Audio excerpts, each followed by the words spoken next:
Harlequin Intrigue and HarperAudio present The Lost Girls of Johnson's Bayou by Jana Deleon, performed by Blythe Renay. Chapter 1. Ginny Bergeron stood in front of the cafe's plate glass window and stared into the swamp. The setting sun cast an orange glow on the cobblestone street in front of the cafe and the thick range of cypress trees that littered the swamp beyond the edge of the small town. It was the same view she'd had every day for 16 years. Yet today, it felt different, as if something wasn't right. "You gonna finish cleaning that coffee pot or just stare out the window all day?" The booming voice of the heavy-set woman behind her made Ginny jump, and she spun around to face Madeline, the woman who was, for all practical purposes, her mother. "Sorry," Ginny said. "I guess I wandered there for a minute." Madeline gave her an understanding smile and glanced out the window.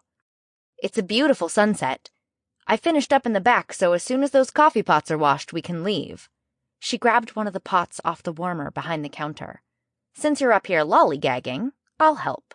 Ginny smiled at Madeline's teasing, more because she knew her mother expected it than because she felt like smiling. The beautiful sunset wasn't what had caught Jenny's attention. In fact, Ginny couldn't put her finger on exactly why she'd been staring out the window, or what she expected to see. But she could feel it. Something out there didn't belong. Ginny grabbed the half-empty coffee pot off the table where she'd placed it a couple of minutes earlier and headed behind the counter.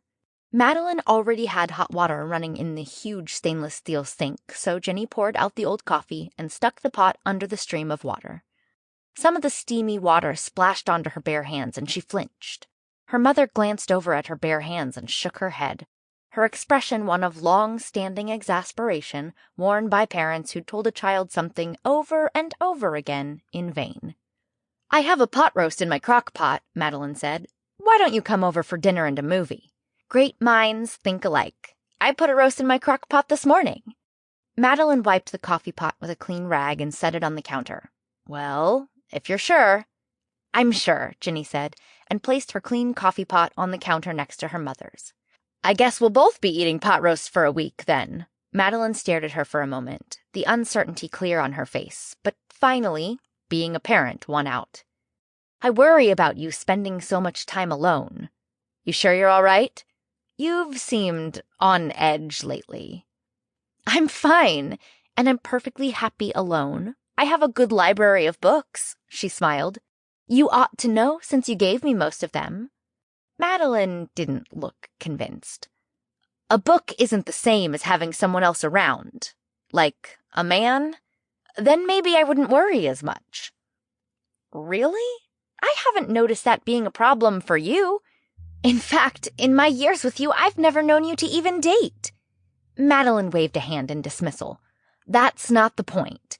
I made my choices long ago, and I'm happy with them.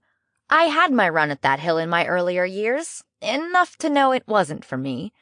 But you haven't so much as taken a step toward it." Ginny shook her head.